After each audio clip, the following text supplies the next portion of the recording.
مینیت ئەم دگەل هەوەینە بڕیارماندا هەموو جیهان ڕاستەوخۆ لە چوارچێوەی شاشەیەکدا کۆ بکەینەوە. هەنگاو بە هەنگاو بەرەو پێش دەڕۆین، هەمیشە نوێبوونەوە و تازەگەری لای ئێمە دەبینن. کەناڵێن نوچان گەلەکن لێ ئەم باشترین. کوردستان 24 تاکە کەناڵی هەواڵی 24 کاتژمێر ڕاستەوخۆ لەگەڵتانە.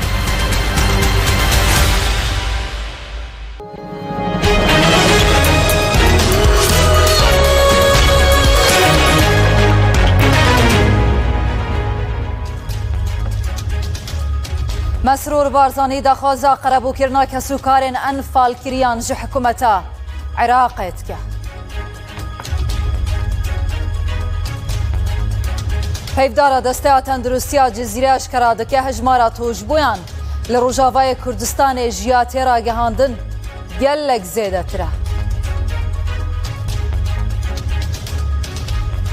Wezîrê Derve Yûnanê ragihand ew amade nînin li jêr gef û fişarên serbazî danûstandinan digel Tirkiye bikin. Got di bijarda serbazî da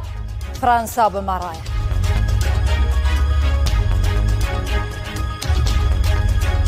Êvar baş hêjanîman derbas bi hewre. Mesrûr Barzanî daxwaza qerebûkirina kesûkarên enfalkiriyan ji hikûmeta Iraqê dike. Serokê hikûmeta Herêma Kurdistanê Mesrûr Barzanî د سی و دویمین سالڤەگەرە ئەنفاڵە بادینان دا di peyamekê da radgehîne. Ji bo gelê Kurdistanê enfal ne tenê bûyer û hejmar e belkû cînosaytkirin û hewla ji navbirina milletekê bûye. Ku bi dîrok û cografî û şûnewar û jîngehê ku bandûra wan heta 10 salên dî dimîne. Mesrûr Barzanî dibêjît pêwîst e em vê bûneya xemgîn zidetir mehan bide bo berevanîkirinê li mafên rawayên milletê me. هەروەها بیرانîna qurbaniyên wan tawanên ku beramber gelê Kurd hatine kirin yek ji mafên yasayî û destûrî qerebûkirina kesûkarên enfalkiriyan e li gorî biryara dadgeha bilinda tawanên Iraqê.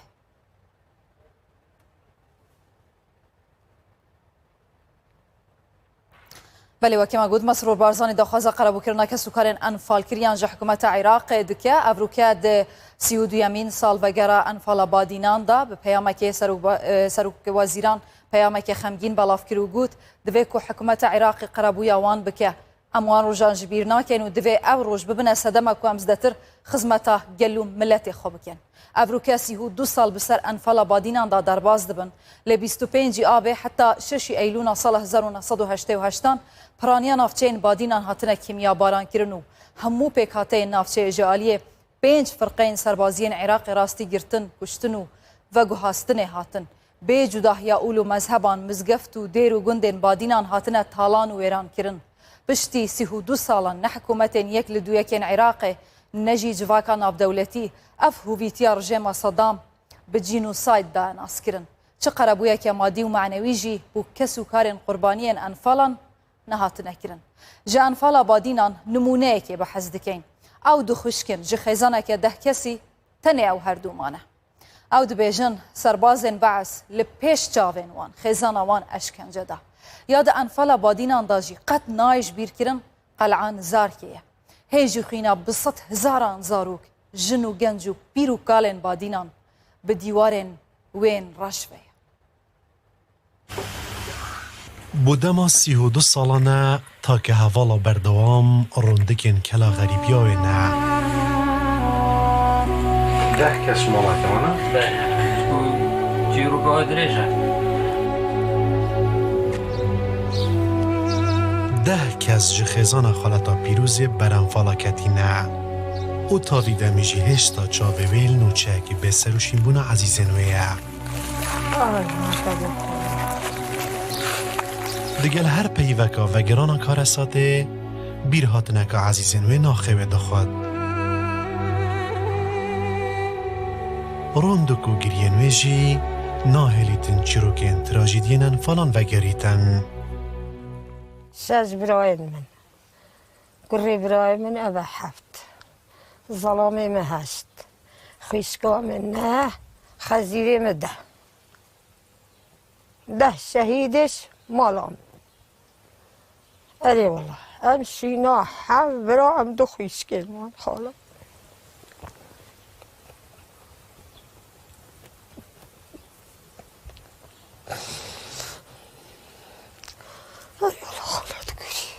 ظلام برنو ام عائلة ام ایناینا قلعه دهوکی تعذیبات داوا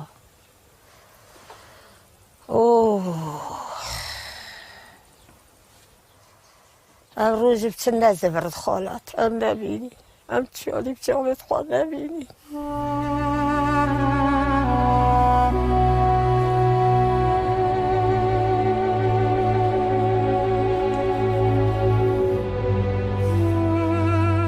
جخیزانه که ده کسی تن خالتا پیروز و خوشکاوه عدلات جان دامانه هشتا جی دیمن به دیمنن اشکنجدان و ایشانا براو عزیزنوان لسر دست رژیما بحث آجناف چوی لپیش شاوت وانامانه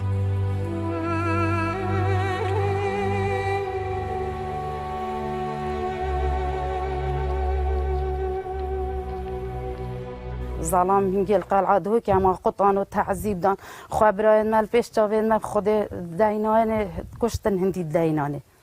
الویری ما ظلامش ناف ما گرتن برن ام برین کرینات واقعا و نت هلا نبشه و نبروش ام در کبین دا بتنزی کی ایواری دا مکنات قاعا و ظلامتینان برنش موی و ام نزانیم بجا برنه کی و سلامیه خود القلعه دهو که اما همش مانگیش که اینا قلعه دهو که الویری اما زیلاد اما ظلامش ناف ما گرتن تعذیب دان و برن اما پیش چاوید ما کشتن الویری هندی دینانه و تعذیب دان قلعه و ما ایدی ندی انفال او کار ساتا مازنیا کرجی ما بحث آجناف چوی بسری گل و پیکاتین کردستان اینایی. اتوی کار ساتا دا نیزی 182,000 ولاتیین بگونه هاتن انفال کرن. کو گلک جوان بساخی و دگورن بکن دا هاتن شهید کرن.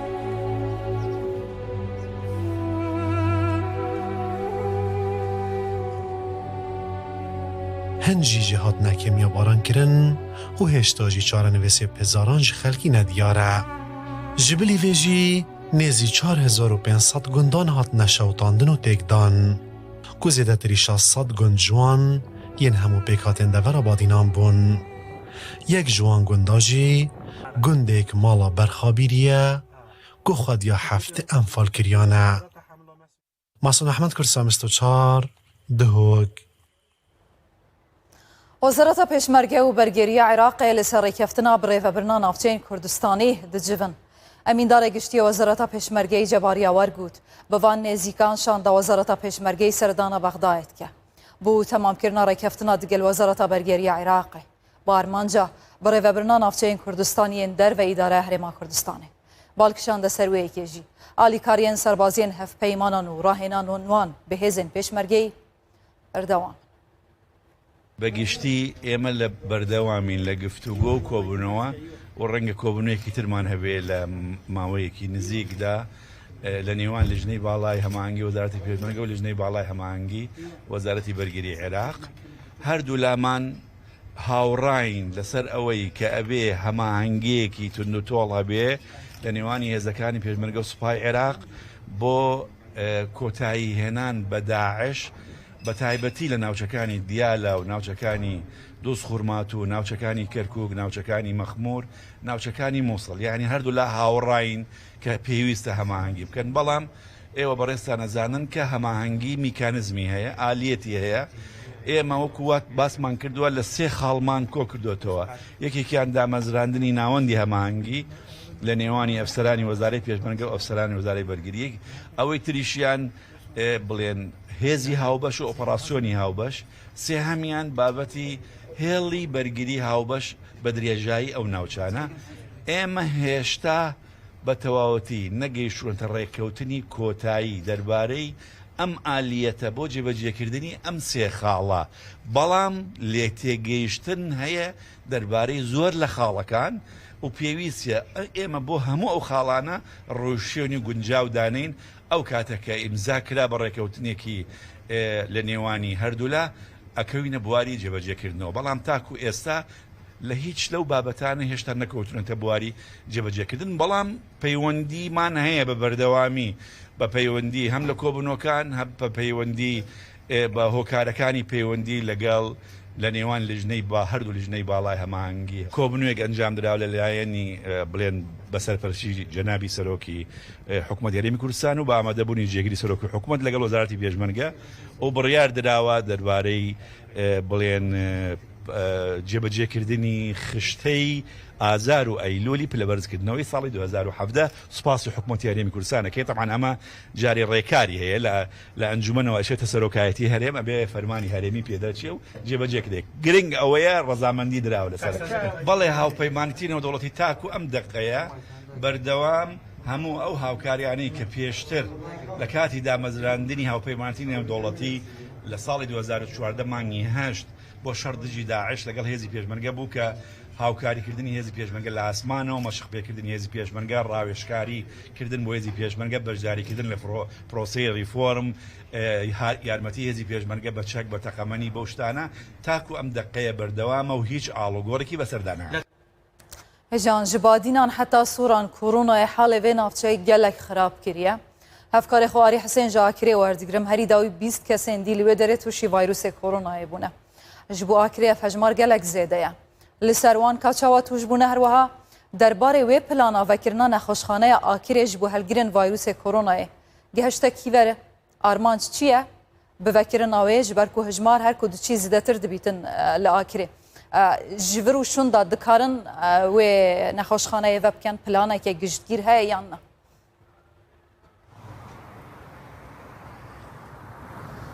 بله ایمان بریا دمکی لگور وان زانیاریان کمش ریوبریات ساخلمیه یا آکری ورگرتین ایدی بوما هاتا اشکرا کرن کد ماه 24 دم جمرن دارباز بویدا السنور قضا آکری 20 کسین دی توشی ویروس کرونا بوین لگور زانیارین کوب مداینه اف 20 کسین که افریقا آکری توشی ویروس کرونا بوین 11 شوان رونجوان گرکین جدا جدا سنتر قضاینا 9 شوان جه هر سه ناحیه دینارتا و بجیلو گردسینن ایدی حجمارا گشتی افریقا گشت 349 توش بیان لآکری دیاره که زیده 2 هفته هر کسی کل آکری توشی ویروس کرونا بیتن جبرو یکی کل نوا نخوشخانه نوا سنتر پاریزگاه دو کیجده جهنم کو پیشتر اوین کل آکری توشی ویروس کرونا بند ها نروانه کرن بودو که حمید مالتان آدتینا کرانتین کرن تینا نواندن و توی راتتا گوتن کو تکلی کسو کارن خانه بن حتی دمال جیدا افریقا پشتی که اف حجماره هانی هاتیه تومار کرن ایدی ریوبریا ساخلمی آکری اف دورجن کاری سرویه کت کتن کو نخوشخانه گلان چول بکتن نخوشخانه که تایبت به پیدان چهارسرین ویروس کرونا آکری اوجی پشتویه که تیتن کل دو کیجی جهنم ایدی حجمار لا آکری گلکی زیده بو دوی سه کارمندین دین تندرستی آکری توشی ویروس کرونا بون حجمارا گشتیا وان کارمند و پزشک آکری گشت 11 کسانی که توشی ویروس کرونا بون دوی آلی دامشین بیژین کرت ساخلمی آکری مداد یار کرن کو بارگرانی که مازن یار سرملینوانا چه بو دیجی جبروی که حجمارا که زوریا کسات چن پشکریناند که نمونه خو ورد گرند جه نمونه آنجی که حتی و گوه دیهی اتناوا ریبریا ساخلمی آکری دو افریقا تا و گاستن بناوا بنگه که پیشتر او بنگه هنید کفت گرک و گلان تنید تدا پشکرینا چاوان تا انجام دام و یعنی حجمار گلکی زیدت بیتن اف زیده بونا حجمار ده ساخلمی آکری نچار کتن که او نخوشخانه هایی ادوان دروژن دهاتی دا تایبت بکتن به پیدان چهارسرین ویروس کرونا که تو رنگ و آستیجی دانه بیتن که بیجن وان امکانیت یان کشیان جه بنجبر کو هیچ نخوشخانه کادی پاشن لآکری نابیتن جبو کو او نخوشا دم دریش هنه یان کو نشترگری بوتین کرن بهنه نواندن باش آری حسین لسر روشا توش بین ویروس کرونا هری داوی 20 توش بونه لآکری جان گفتگویک نقاشک تایبت لسر یاسا هلبجارتنین پارلمانتا کردستان السلیمانیه برای ودشه هفکار آرام بختیار جوی داره دیگل مده بزنم آلین بشدار دوی گفتگوی دا چه نرین هنه لسر یاسا هلبجارتنین پارلمانتا کردستان بله سلااوتان لێبێت ئەم کاتتان باش وەکو خۆش ئاماژەت پێکرد ئێستا گفتوگۆکە دەستی پێکردووە بە ئامادەبوونی نوێنەری دەستگای هەڵبژاردننی لایەنە سیاسیەکانی هەرێمی کوردستان بەڕێوە دەچێت دەمەوێت زانیاری زیاتر لەسەر ناوەڕۆکی ئەم گفتوگوۆیە و پێشنیارەکان چی دەبێت لایەن دەستگای هەڵبژاردنە جیاوازەکانەوە لەگەڵ کارگەڕی دەستگای هەڵبژاردننی پارتی دیموکراتی کوردستان قسە دەکەین بەڕێز کاوەگەردی کاکاوە سلااوتان لێبێت بفرمێنێرە پێمان بڵێن ئامانج لەم گفتوگوۆیە چییە و پێشنیارەکانتان چی دەبێت لەم گفتوگوۆیە بۆ هەڵبژاردنەکانی پەرلەمانی کوردستان بخوێتەوە؟ زۆر سپاس. ئێمە ئەوڕۆ وەک پارتی دیموکراتی کوردستان وەک دەستگای هەڵبژاردن بەشداریمان کردووە لەم گفتوگۆیە و گۆڕینەوەی بیر و ڕا حەقیقەتەنەوە دووەم کۆبوونەوەیە. کۆبوونەوەیەکی ترمان لە پار مانجی نۆ کرد لە هەولێر و لەو ماوەیەشدا ڕاپرسێکیان کرد. چەند بابەتێک هەیە لایەنەکان پێیان باشە گفتوگۆی لەسەر بکەین ڕابگۆڕینەوە، بەڵام هەندێک بابەتیشێ ناتوانین ئێمە لە یاسای هەڵبژاردن بگۆڕین لەبەرەوەی هەندێک بابەت هەیە دەبێت تۆ مەرجەعێکت هەبێ، دەبێت دەستورت هەبێ، دەبێت سەرژمێریت کرابێ. ئێمە نە دەستورمانەیە نە تاوکو ئێستا سەرژمێری کراوە. پێشنیاری ئەوە چییە؟ حقیقەتەن ئێمە ڕێیەکان وەردەگرین ئەوەی لە مەسلحەتی دەنگدەر بێ، دەنگدەر بە ئاسانی بە ئاسوودەیی دەنج خۆی بداتن. ئێمە ئەوە هەدەفمانە. زۆر سپاس بۆ زانیارەکان، سپاس کە لەگەڵمان بووی. بەڵێ ئیمان دەگەڕێم و لای ئەوە نوێنەری دەستگای هەڵبژاردننی پارتی بوو باسی لەوە کرد کە چەند پرسێک دەخەنە ڕوو بۆ ئەوەی لێرە چاوتێ بکرێت و ئەو پرسانی کە گرنگن دواتر بۆ یاخود سەرەوەی خۆیان بیبن لە سەرکردایەتی حیزبەکانە بۆی گفتوگوی زیاتر لەسەر بکەن کە لە ئەو پرسانی کە بۆ دەنگدەر باشە و هەمیش بۆ هەڵبژاردنەکانی داهاتووی پەرلەمانی کوردستان سوودی لێوەردەگیرێت. ئارام بەختیار جسلێم.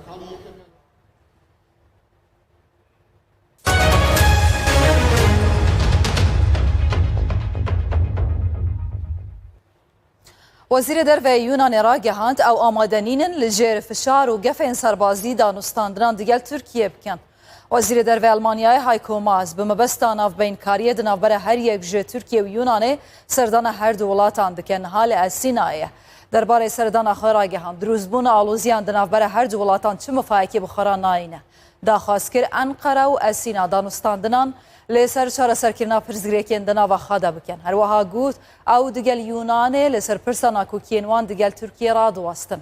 Dê hemberda Wezîrê derveyê Yunanê got ew amadenînin li jêr fişarên serbazî danûstandinan digel Tirkiye bikin û amaje kir Fransa digel Yunanê robiroy Tirkiye dibe.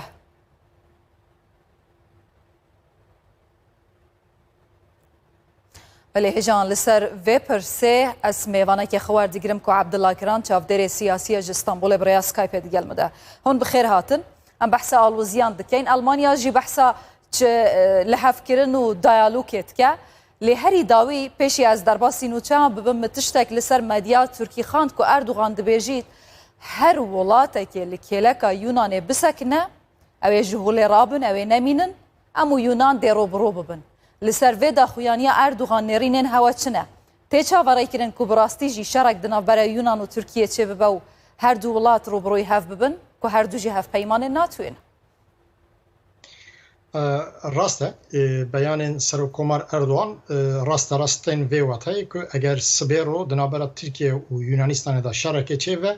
bira Yunanistan bizanve ku dewleta ku ew ê bi tenê bi Tirkiye ra şer bike ew dewlet tenê Yunanistan bixwe ye bira pişta xwe nede Fransayê an jî dewletên din her wiha em bêjin Misir û hêzên ku xwedê negravî jê re hevpeyman wek hevpeyman xuya dikin di şerekî ku sibê ew ê çêve biqewme de ew şer ew ê tenê di navbera Tirkiye û Yunanistanê da be. Hûn zanin mesela em bêjin Yunanistanê û Tirkiye ji roja ku dewleta Komara Tirkiye ji sala 1923 ava biye heta îro pirsgirêkên wanên li ser em bêjin deryaya Spî û her wiha Egeyê hê Egeyê deryaya Egeyê ku ew bi xwe jî berdewamiya deryaya Spî ye berdewamin. Yani behs bînin heta niha mesela ji 2002 heta niha di navbera Tirkiye û Yunanistanê da bi pêşkişiya Yekîtiya Ewropa 6 civîn pêk hatin lê divan her 6 civînên hada jî tu encamekê aliyan bi serê hev nexist li ser li hev nekirin. Ji ber wê yekê îro Yunanistan bi taybetî em bêjin li rojhilatê deryaya Spî em dinêrin ku ji serê demekan vaye bi çend welatên din ra lêgerînên gaz û petrolê dike. Tirkiye jî açsiya xwe ji vê yekê Tirkiye hember vê yekê derdê açsiya xwe tîne ziman û her wiha dest nîşan dike ki ku li derya Spî ew bi xwe jî pardarek vê em bêjin. Baş berês Abdullah ya pirsiyar ew e yanî di navbera ev hemû welatên hatine ser derya navarast Yunan قبرس فرانسا و یا دبیجن آلمانیا جی هیزا خود دشینه سر دریان آوراز جیله کدن امریکا تو چاوری شرکه چند قولی دکی دگل ترکیه وان آلیان لسر دریان آوراز از ناکم چونکی چما از ناکم هر وقتی که زانین ترکیه جی یونانستان جی هر دو جو اندام ناتو اینه سبه رو گاوا کو شرک چه به راست راست اوید نابره یونانستان و ترکیه دا چه به از نباورم که دولتین یک بوین امریکا فرانسا آلمانیا دروشا کو شرک بیک به شرکی گرم دنابره هر دو دولتان دا چه به بده راست پیشگیری یونانستانی بکن چونکی تشتک وسا براستی گاوا کو تشتک وسا بقومه وی وقتی ام زانین کی کو دکاره ام بیژن عالیین شرح جزیره بن باشه لی یونان جهله که دبیجه به وی زمان توجه ترکیه ام آماده دانستاندنان نینن دماکو گشتین خوین شرشاندنه لهلا کدن دبیجیتن فرانسا لکیله کامه دبجارده یا سربازی ده جوخا زمان اردوغان گلک توجه در حقیقه مجاره ده دوی هل کشیه و دا کشیه ده وی چه ببجبلی شرکی جوخا آماده دیالو که نینن اگر که یونانستان جکرتا خو نه خوری ترکیه جکرتا خو دوی مثلا حتی تجار نه خوری و هر وقت ام بیشن د مسئله ناونتوی دا گاوا که د دولت هاتن پیشبری هب مسئله که با آوایک جدی بو مسئله کد بو مسئله شر که ایدی تره نمان که گاوا ری لبر شر بو د روشک و هذا وکمگو از حتی از ایرو یونانستان بتنا سری خود بینیم چونکی ام زانیم که یکیتی اروپا هر چی خاص که راسته یکیتیه که ام بیژن آبروی و هر وها سیاسیه چی د مسئله شر دا گاوا که د مسئله شر دا یکیتی اروپا بی یک دنگی تب ناگره امریکا جی بی یک دنگی ام بیژن دبی مسئله دا از نباورم که راست پشتوانی و پشتگیریه یونانستانی بکن از باشه تو چاوره دکه به هاتنا های کوماز براستیجی دیالوگه که دست پی بکه جبر که آلمانیا دخوازه شر چه نبه ببه ناف بین کار یونان و ترکیه اف دی پیک بی یان جی والایه وکی جوینین پیشتر هاتنا کرن و جوینا پیشیامه دی ایلونه دا تکرن آلمانیا اکتور گرینگه نه روله که نابرکاری استن دا سرملین خو اف گلک براستی گرینگه چونکی دمن و هاد دروشین و هادا دولتا کو ترکیه براستی جی پیچه گوی خود دیوه دده جنیزیک و ام بیشن سیاست و چوبینه یک شوان دولتا آلمانیا لوما آلمانیا گرینگه تکلیین آلمانیا و ترکیه آبوری ام بیشن گلک خورتن هر وقت تکلیین وان دژی هنه گلک کورجی هنه زوجی ورا بیشم آلمانیا کارد وی یک هادا نابرکاریه بکه لی استخمین دکیم حال حاضر اوی ترکیه جکرتا خون نیخوری چونکی دی مثلا دریا آرمان جوان چیه گاوانه خواره تنی مثلا گریدای آبوریه جبو به دست خستنا سرچاوین آبوری یان جید خوازه به زورا هزه خب بساپینه وکه کاچاوا لقبرسه و لیونانه و لچندین ولاتین دیان روشهالاتا ناوراست تنی آرمانج آبوریه یا ترکیه؟ نه آرمانج نتنه آبوریه آرمانج هم بیشن سیاسی استراتژی دولته هر وها جویزه ترچی مثلا سروریه وگرده نه بور هم بیشن یعنی حقوق ناو نتوی مثلا پیمان نتوی یک بوی حقوق هم بیشن دریایی دوی هر دولت دکاره دی سالا هم بیشن نسل و هشتی و دیان دا گود که هر دولت دکاره هم بیشن سینور خوین دریایی در خد 12 میلین دریایی اگر یونانستان ترکیه گلک وی در باس کریه برایس عبدالله کران تجوی باش دزانی در باسی یعنی گراوه یونانستانه بویه در باسی قبرصه بویه جبوناوی آلوزی جو خالی سر ها و خاله هیا گلک سپاس بو عبدالله کران چافدر سیاسی جستانبول برای اسکایپ لی گلم بو ایوار باش سپاس کن سرچوان افروکا 32 کسین دی لروجاوای کردستان به ویروس کرونا کتن هجمارا پیکتیان گهشته 394 درباره روشا تندرستی و هجمارا کوهاتیا تومار کرن افکار خلا و اسعد جقامشلوی وردگرم او زانیارین زده ترد بله ایرو 32 حالت نوعی این ویروس کرونا هاتن تومار کرن لتوای باجار این روجاوای کردستان قبول هجمارا پیکتیان دیگه جنیزی 400 حالتی ایرو هجمارا پیکتیان به 394 حالت و قوم دیار کرد لسران سری باجار این روجاوای کردستان ایرو حالت کسی کبوجی جانی خوشی دزده به ویروس کرونا بولوژی کەسێن گۆجانی خۆش دەستدانێ تا ڕۆژا ئیرۆ لە ڕۆژئاوا دەگهێژێ 26 حالە لێش بۆ بێتر ئەمزانە بن ڕەوشە تەندەروستی لێ ڕۆژئاوا چاوایە هەژمارە پێکەتیان تدبیرێن دەستەیە تەندەروستی بەردەفکە تەندەروستیە کانتۆنێ بمەڕەیە مامۆستا ڕۆژین ئەحمەد دەستپێکی ئەس بخێر هاتناتەتکەم مامۆستا ئەگەر بەحسە حالەتان بکە ئیرۆ تەوی گۆقەدەخەیە چون و هاتنێ هەیە لێ حالەت بە ئاوایەکی ڕۆژانە تێن تۆمارکردن ئیرۆ وەکە دەگو ئەنی سەرزەمان هژمارە گەلێک زێدە بوو ناوۆی دەژی هەرە زێدە هژمار کانتۆنا قامشلو بوون 21 حالە بوون نەل قامشلو تەنێ باژارێ قامشلو ژدێرکی و گرکێلەگی و ڕمەیلان ئامودێ وحتى قامشلو يعني هجمارة هذا زيادة في كانتوني هذا دياركرن إيرو هجمارة ما كانتونا قامشلو بوصد وشيست وشار كاس حتى وكانها بروجانات أنا زيادة كرن أف كسي هاي نها كده دركب نوجي أو بريجي دمالي خدنا وخبرنا ددان يعني هجمارة زيادة هيا برين هاجي معني سر زمان نتني كسيكو سردانا نافندات كن عن خبري ددنا تيمي تندرسي أف كسيكو حتى نهاجي خبري نادن دمالي خدا بشارتنا نو تنا ديار كرن أو تنا خيا كرن إجراءات وقائي ملات هناكي بيكتني يعني هناكي روش وكجوري روشة هاي خو تدبير خو هناكي دقرن بس دي سانه اف حظره هنا بشي دروجه بلكي دقدي جيان وين سكني واف حظر هدي رابي يعني نأنو حالات زيادة ببن أمي حظر كامل أو نادي سنة بريار ماسا كريزيا بس قوري كنت خويا كرين جيان ناسكني وهدي حظر رابي ما مستتا ديار كر بشتي دروجان دبستو حفتي ما هيدي قد خيات شنو هاتني بداوي دبا لجبر تو ماركرنا حالات انو باواي كيروجانا اگر هي قد خيات شنو هاتني دريشتر ببيانا براستي ابنا بريار ماسا كريزيا بس اونا نابسد ما كجبر برين هاجي حظر هبو ديسه هجمار زياده دبو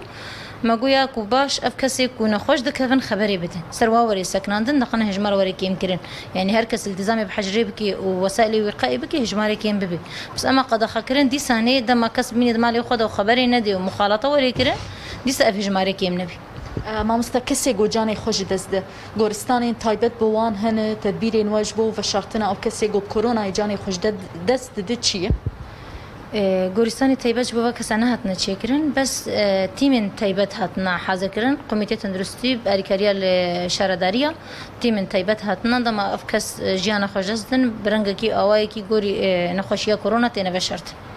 سيادتكم روجين أحمد بردفكا تندرستيا كانتوني وجو ما مستروجين دياركر هل بت باوايك روجانا حالتي نهتين توماركرن افتيد دماغو قد خيا شنو هاتي توماركرن لا يانجي دس بكري روجاواي كرساني وبداويجي ببه اش خبري انا هاجي لبريا خسر بريار دابو تش كسيكو بابندي بريارين وان بن كسيكو بابندي تدبيرين فراسنا كسايتا خونا به متايبت دانينا ماسكان راستي سيزاكرنيتي لتفيولوجيين ولاتي هنا راستي في كيناي Evar Baş.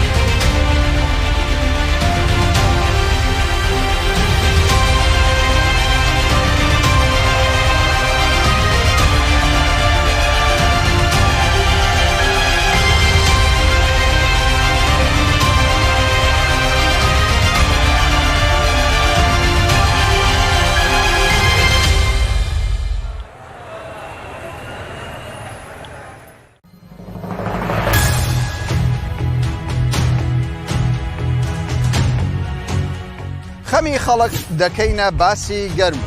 داواکاریەکانیان دەگەینینە شوێنی مەبەست وەڵامی پرسیارەکانیشیان بۆ وەردەگرینەوە گەرمترین باسی ڕۆژ لە شوێنی ڕووداوەکان شرۆڤە دەکەین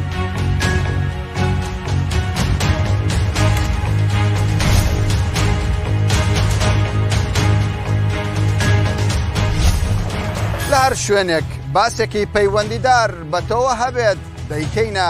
باسی گەرمی ڕۆژ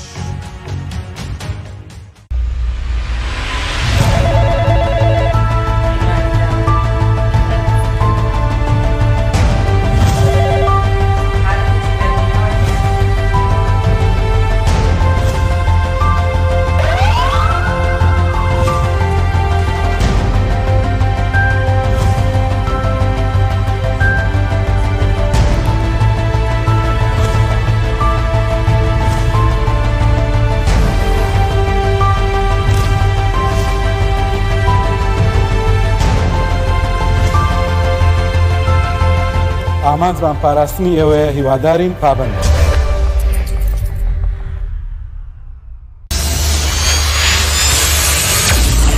بۆ ڕێکلامکردن لە کوردستان 24 پەیوەندی بکەن بە کۆمپانیای ئۆری میدیا.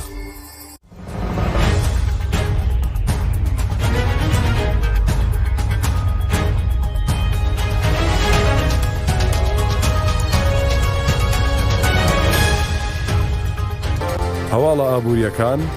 بە سپۆنسەری کاڤین گروپ.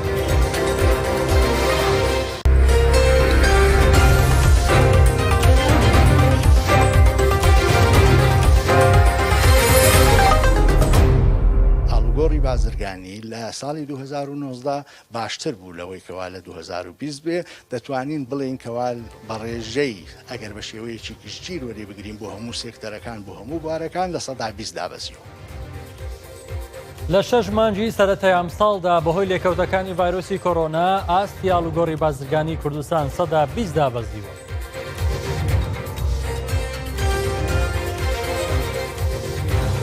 وەزیری نەوتی عێراق ڕێکەوتنەکەی نێوان وڵاتەکەی و چین بە ئەرێنی ناو دەبات و داوای چالاکردنەوەشی دەکات.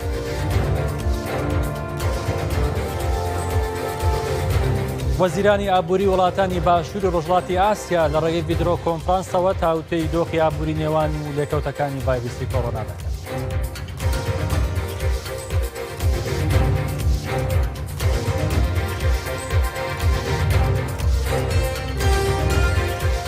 هەموو کاتێکتان باش لە کوردستان 24ەوە گەشتی هەواڵابووریەکانتان پێشکەش دەکەین.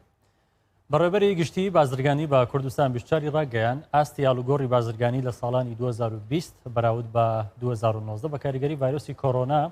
دابەزیوە و لە ماوەی 6 مانگی سەرەتای ئەم ساڵیشدا زۆرترین هاوردا پێکاتوە لە کەلوپەلی خۆراکی. ئاماژە بۆش کردووە دوای مانگی حوزەیران و لەگەڵ دەستپێکردنەوەی پرۆژەکان کەلوپەلی بیناسازی و کارەباییش هاوردەکراوە. دوای دەتوانم مانگی 6 هەندێک لە پرۆژەکان دەستی پێکردوتەوە، هەندێک لەو کەسانەی کەوا خان و باڵەخانەیان دروست دەکرد ئێستا دەستیان پێکردوێت